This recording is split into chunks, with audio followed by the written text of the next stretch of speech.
बेटियां बोझ नहीं होती, बना दी जाती है। वंदना की बेचैनी बढ़ती जा रही थी। शायद लेबर पेन चालू हो गए थे और उस समय घर पर वो और उसकी सास सीमा जी थे। सीमा जी को समझ नहीं आ रहा था क्या करे। वह लगातार जीतू और उसके पापा को फ़ोन मिला रही थी, पर उधर से कोई जवाब नहीं आ रहा था। हार कर वो पड़ोस में नीला के पास गई। नीला, वंदना को हॉस्पिटल ले जाना पड़ेगा और मैं घर पर अकेली हूँ। आंटी जी आप चिंता मत करो, मैं अभी इनको लेकर आती हूँ। आज ये घर पर हैं, आप घर चलकर ज़रूरी सामान साथ ले लो। ठीक है कहकर सीमा जी घर आकर सामान बैग में डालकर वंदना को लेकर बाहर आ जाती है। तब तक नीला भी अपने पति के साथ आ जाती है। आंटी जी अब वंदना को लेकर ऑटो में बैठो। उन्होंने ऑटो कर लिया है, ताला मैं लगा दूंगी। हम ऑटो से चलते हैं, यह अपने स्कूटर से हमारे साथ चलेंगे। आप परेशान ना हो। अब वंदना की तबीयत ज़्यादा खराब होने लगती है। उस समय जीतू की कमी खल रही थी। तभी जीतू का फ़ोन आता है। क्या बात है माँ, आपका फ़ोन आ रहा था। उस समय मैं मीटिंग में था। बताओ बेटा, तुम इसी समय हॉस्पिटल पहुँचो। माँ आप लोग कहाँ हो? हम लोग नीला और जतिन के साथ हॉस्पिटल पहुँच रहे हैं। तुम चिंता मत करो माँ, ठीक है मैं आता हूँ और पापा को भी साथ में ले आऊँगा। सीमा जी वंदना को लेकर हॉस्पिटल पहुंच जाती हैं। तब तक जीतू भी अपने पापा को लेकर हॉस्पिटल पहुंच जाता है। जतिन जी आप लोगों को बहुत बहुत धन्यवाद। आप लोग नहीं आते तो बड़ी परेशानी हो जाती। ये कैसी बातें करते हैं आप? पड़ोसी ही पड़ोसी के काम नहीं आएगा तो क्या फ़ायदा। अच्छा अब हम लोग चलते हैं घर की। आप बिल्कुल चिंता मत करना, कुछ भी काम हो तो फ़ोन कर देना। हाँ, और खुशखबरी सबसे पहले हमें ही सुनाना। बिल्कुल आप चिंता ना करें, जीतू ने कहा। सभी लोग बस डॉक्टर का इंतज़ार कर रहे थे। नए मेहमान को आने की खुशी सबको थी, साथ ही साथ वंदना की भी चिंता थी क्योंकि वंदना का बीपी हाई था। लड़का ही होना चाहिए, जीतू के पापा ने जीतू की मम्मी से कहा। पापा लड़का हो या लड़की क्या फ़र्क पड़ता है, आज के ज़माने में ऐसी बातें करते हैं आप। वह बात नहीं है बेटा, तुम्हें तो पता ही है ना सब, बस थोड़ा सा डर लगता है। कितने दिनों बाद खुशी का मौका आया। तभी नर्स आती है और कहती है बधाई हो, वंदना जी ने बहुत ही प्यारी सी बच्ची को जन्म दिया है। लक्ष्मी आई है आपके घर। अच्छा, जीतू ने खुश होते हुए कहा। क्या हम देख सकते हैं दोनों को? अभी थोड़ी देर बाद आप देख सकते हैं। जीतू देखता है कि मम्मी पापा दोनों के चेहरे पर चिंता की लकीरें साफ दिख रही थी। जीतू जानता था कि उनकी चिंता का कारण मम्मी पापा। चिंता छोड़ो, वंदना के पास जाना है ना, उसे पता नहीं चलना चाहिए। सभी लोग अंदर जाते हैं। अंदर जाकर जीतू बच्चे को गोद में उठा लेता है। कितनी प्यारी मेरी गुड़िया, एकदम परी जैसी है ना पापा? हाँ बिल्कुल परी जैसी है कहकर पापा जी ने उसके सिर पर हाथ फेरा और बाहर निकल गए। देख लिया अपनी गुड़िया को, चल थोड़ी देर आराम करने दे बहू को, और तू भी बाहर जा पापा के साथ, दोनों घर जाकर आराम करो। यहाँ मैं हूँ बहू के साथ। उन दोनों के जाने के बाद सीमा जी ने बच्चे को हाथ में लेकर उठाया और बोली, आ गई अब भागी तू, तेरी जगह एक बेटा आ जाता तो अच्छा होता। अपने सास के मुंह से ऐसी बात सुनकर वंदना ने कहा, यह क्या कह रही हैं मम्मी जी आपकी सोच तो ऐसी नहीं थी। आज क्या हो गया है आपको? यह कौन से ज़माने की बात कर रही हैं आप?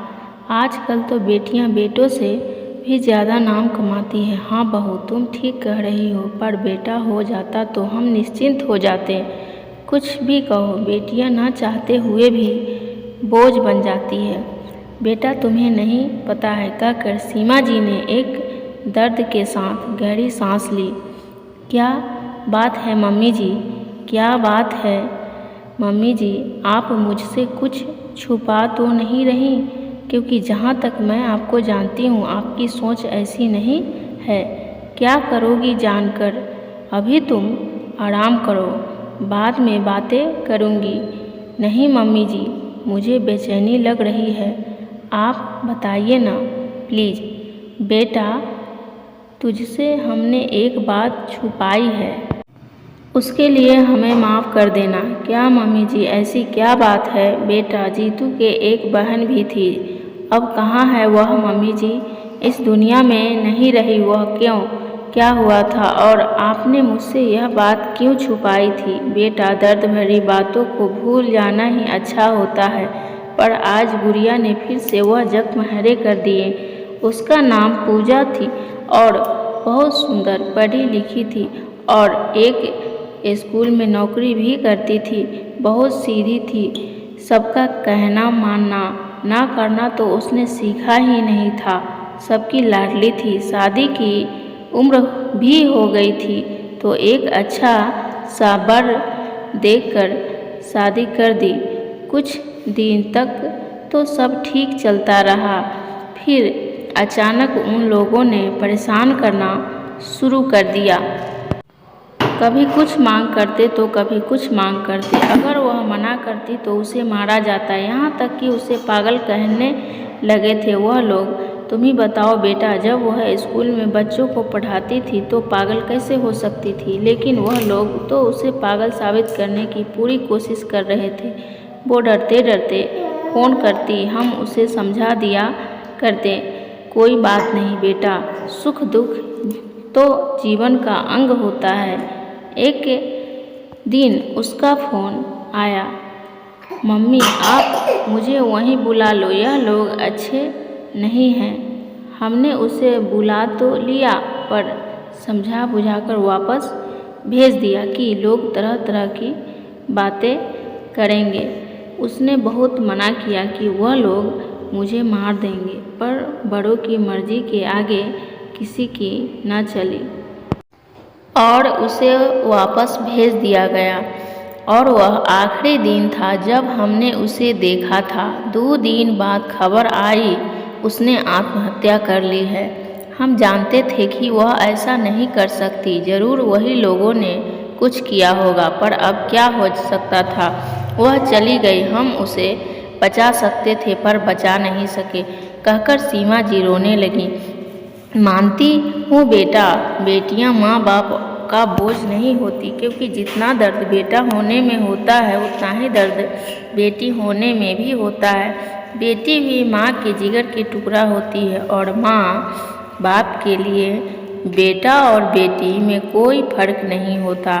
पर कुछ गंदी सोच वाले लोग ऐसा सोचने पर मजबूर कर देते हैं, जैसे ही बेटी पैदा लेती है वैसे ही माँ बाप की मन में अनकहा दर्द भी जन्म ले लेता है। पता नहीं उसकी परी कभी किसी राक्षस के हाथों में न चली जाएगी, कहीं खो न जाए यह मोती, बस यही डर लगा रहता है, निकलता नहीं है मन से यह डर। इसको देखकर भी मेरे मन में वह डर दोबारा आ गया था, बस इसलिए ऐसा कह रही थी। माँ बाप इतने लाड़ प्यार से बेटियों को पालते हैं, पढ़ाते लिखाते हैं, पर कुछ ऐसे ही लोग बेटियों को माँ बाप का मन में बोझ बना देते हैं, सोचने पर मजबूर कर देते हैं। शायद इसलिए कुछ लोग बेटियों को गर्भ में ही मार देते हैं, क्योंकि वह डरते हैं कि जिस बेटियों को इतने लाड़ प्यार से पालेंगे, एक दिन बेटियों के दुश्मन उसके ससुराल में ही मार देंगे और वह दूसरे को हाथों से अपने बेटियों को मरवाने के बजाय खुद ही उसकी प्राण ले लेते हैं। ऐसा कुछ मत कहिए माँ जी, चुप हो जाइए, अब ऐसा कुछ नहीं होगा। हम अपने परी को बहुत बहादुर बनाएंगे, देख लेना। किसी को हिम्मत नहीं होगी कुछ ऐसा वैसा करने की। भूल जाइए वह पुरानी बातें। देखिए, आपके रोने से पूजा की आत्मा भी रो रही होगी। हाँ बेटा, शायद तुम ठीक कह रही हो। आजा मेरी गुड़िया, कहीं तू पूजा तो नहीं है जो अपनी माँ का खाली आंचल दोबारा भरने आई है? यह कहकर सीमा जी ने छोटी सी गुड़िया को अपने छाती से लगा लिया और वंदना उन दोनों को ऐसे देखकर बहुत खुश थी। अब उसने चैन की सांस ली और आंखें बंद कर सोने की कोशिश करने लगी।